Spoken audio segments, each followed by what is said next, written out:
Well, hello, model car fans. Welcome to the Muscle Car Modeler. My name is Revell, and this week we're featuring my 62 Corvette that I finished from the Revell kit. And what a fun kit. This one went together fairly well, but some things were a little bit tight. But first, we'll talk a bit more about the actual 62 Corvette. And it's the last year of what's considered the C1 generation, which kind of cracks me up because there's no clear definition between what distinguishes generations, because you get later, it's the body changes. But for C1, it's the solid axle frame, because these cars had pretty much the same frame, suspension, and everything dating all the way back to 49. So no real advancements in that area.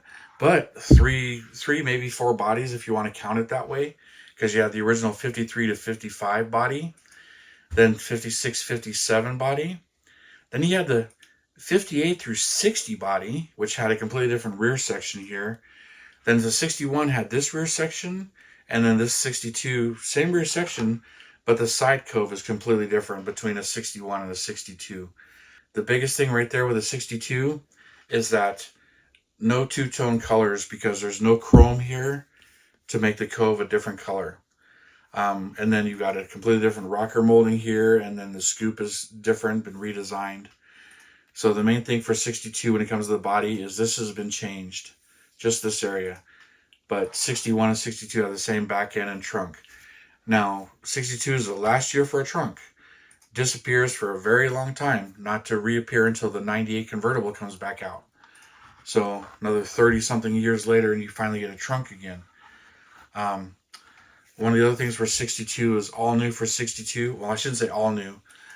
It's kind of funny when they start talking about an all-new Corvette when there really isn't an all-new Corvette. 61's got 283 engines.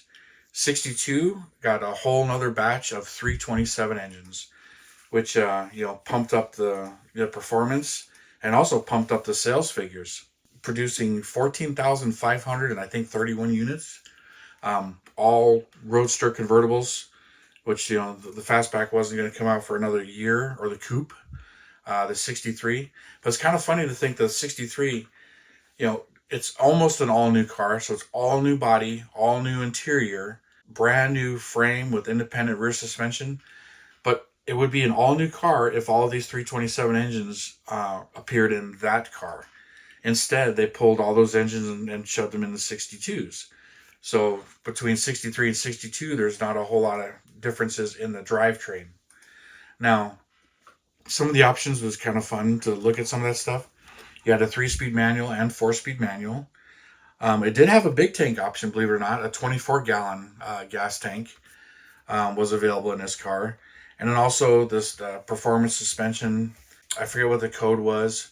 And they also had the centered brakes. So the brakes with the special backing plates with the ducts to help pull air into them, the centered brakes, the cast iron fin drums, and updated springs and shocks kind of suspension. So they did have a lot of performance options available in 62.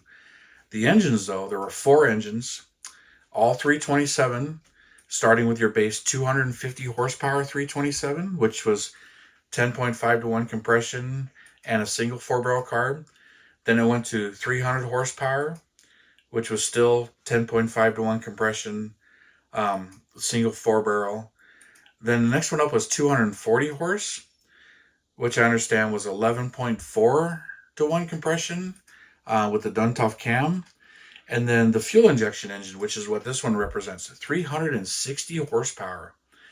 And that was 11.5 to 1 compression with the Duntov cam.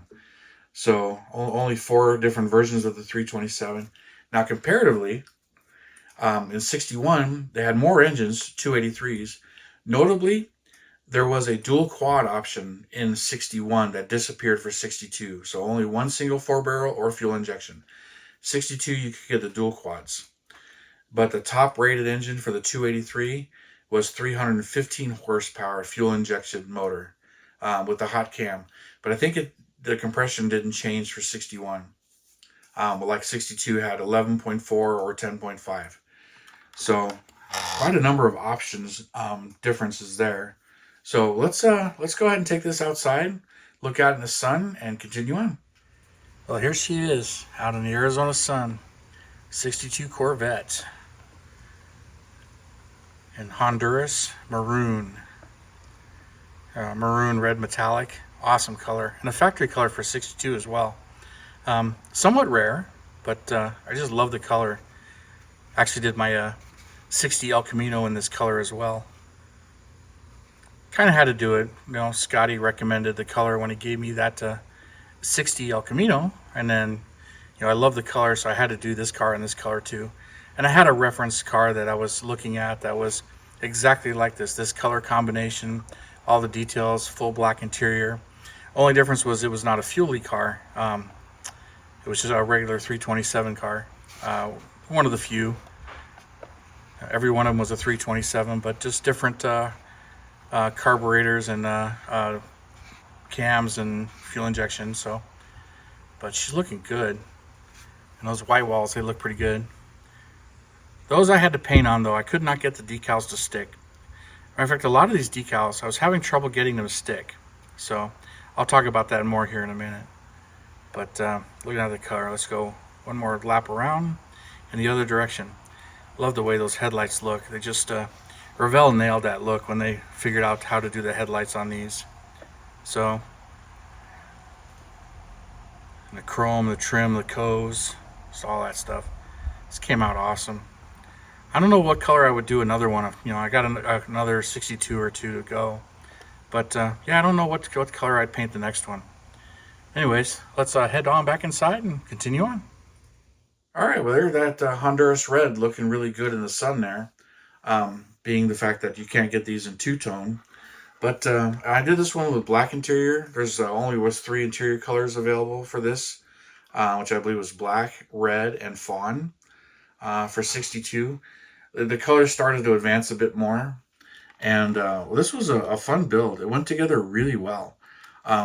Some of the things were a little tight though. This front bumper, it tucks in there really tightly, and so not a whole lot of clearance room for that. Plus, there's a gap that shows here. I thought it would go farther back, but it doesn't. Another thing, same thing with this license plate, the rear license plate section. That was tight to get in there. Getting all of these bezels to line up because they're all kind of a different shape and they kind of point in all different directions. And I don't think they're accurate as far as where the call outs say this one should go and that one should go. But came out looking really nice. Got it going on that stuff. A lot of these decals, for some reason, I was having trouble getting them to stick. So I was just using my white glue, diluting it, and putting it on there to get them to stick. So, and then I might change this one out because this really should be black. 61 was white, but it had this on there, and the other one, I forget what color it was. But I didn't change it after realizing that there was a difference there. These emblems here, there's the fuel injection emblem, which calls out that it does have fuel injection. Otherwise, you wouldn't know what motor's in there. And then there's a mold line across here that's really hard to get rid of. Got it to disappear 90% of the way, and then use the decals up here. Headlights look awesome, though, in the way it's made. The engine itself, there she is. There's the fuel injection motor. A lot of nice parts in there. Looks really, really good in there when you get it all in there. And, she's good looking. And, well, pretty tight fit, but it goes in there. A little nerve-wracking at times, some of the parts. You got the tank, the generator, all the stuff on there. And it seemed pretty accurate to me. This waterfall right here that comes down doesn't seem to line up with that. It seems like the interior tub needs to go back a little bit, but the seats seem like they're plenty far back. But if it goes any farther back, the dash doesn't line up because it pretty much butts right up against right there where the chrome goes. So it just seemed like small little gap right there, and couldn't really figure it out other than maybe getting the seat to tilt back a little bit. But it's already glued in place by the time you get to that point.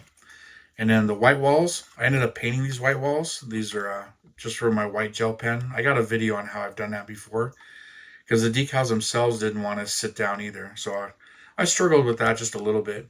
But there's little decals right on the hubcaps that look really good. But same thing, use some of the white glue to get those to stick. And same with the ones on the engine. There's 3 or 4 decals there. One on that tank, there, the fuel filter, radiator. So there's 5 right here, right on the top. There should be some on the sides of the Corvette valve covers, but you can't see them. Even if you got them on there, you can't see them. And there's an oil filter decal on there too, which is really hard to see because it's laying against the exhaust pipe. I could have probably turned that more towards the front instead of the side, but I didn't realize the exhaust pipe was going to lay there. But got everything in there, and all the rear suspension and all the stuff fits really, really nicely. So really happy with this build. So it wouldn't be too hard to convert one into a 61. Although Harold at Historic Racing Miniatures, he made one at one time. I don't know if he still makes it or if he's still casting. I did buy it many years ago, but I still haven't built it. But it's meant for the 59 kit. That was long before this kit came out. But really enjoyed building this one, and looks great. Love it in a Honduras maroon metallic here, and just one of my favorite colors for these. So you guys, thanks for tuning in, subscribing, and your comments always welcome. I really do appreciate it. You guys have a wonderful weekend, and I'll see you next time.